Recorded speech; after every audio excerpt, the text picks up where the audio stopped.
Samantha Hoyle, and I grew up in church. I think the youngest I can remember going to church was about 5. I went with my whole family, my brothers and my mom and my dad. We all went to church, and when we were there, it seemed as we were just this great big happy family, but outside of church, it really wasn't like that. My parents fought, my dad was abusive. The abuse led to my parents getting divorced in 3rd grade, and the abuse led to my brother moving to my mom's, and when I was 11. And she tried to fight for custody for the other 2 of us, but then I had to tell a huge secret. And the secret was that I was being molested by her brother for 6 years. And that's what I knew his family was. I didn't know no better. I had to tell. And that's when my dad threw me into church 3 days a week. Kind of forced me to go when I didn't want to go. My church experiences in youth group was I would go and I would sit in the corner and nobody would talk to me. Nobody said one word to me at church. I moved into my mom's because I wasn't getting along with my dad. He was being overprotective, not letting me answer the doors or the phone or go anywhere, or keeping me from my mom too and my brothers. It escalated, and I got to the point where I was old enough to make the decision of where I wanted to live. So I chose to go live with my mom, which I didn't know she was an alcoholic when I moved in. I mean, my dad said she was, but I didn't know no. But I soon learned that she was an alcoholic and basically had me there to take care of my brother and sister.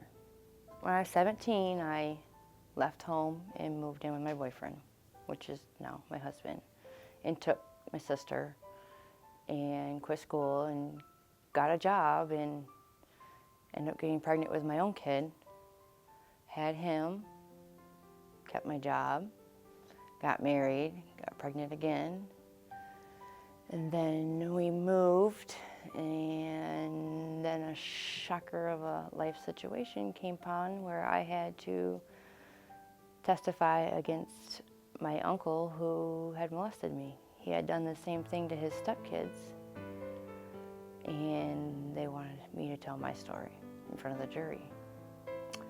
That's pretty much when my life started to go downhill. I did quit smoking pot through all that, believe it or not, but I drank more, and then I got anxiety, and I drank more to forget, or I don't even know why I drank every day. It was to the point where I didn't like myself or my family or be around anybody. We moved out here on Divine Road, and I couldn't control my own anxiety, not even with the alcohol anymore. I mean, I was drinking every day and still not controlling anything. So I called my aunt, who is a holistic doctor, and had her come over and test me, and she kept asking me question. The last question she came to was, "Where's Jesus in your life?" And I couldn't answer her because I didn't have Jesus. I didn't belong to a church. It never had crossed my mind until then. And it took me one day to find somebody that I knew had the Lord in their heart, and that would be Ralph DePiper. And I called him right up and I said, "Where do you go to church?" And he said, "Grace Church." And that's when I showed up here. And when I came, I never pictured church to be so warm and welcome and loving. I wasn't even in the door 2 minutes, and I had 3 people asking me my name and who brought me here, how did I know about Grace? And I thought, I never would have guessed from my own background church experience that it would be like this.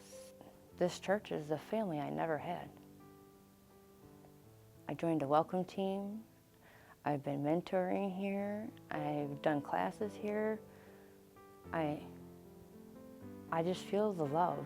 This church is love. A love of family that I never had before in my life. If it wasn't for the welcome team, I don't know if I would have stayed here.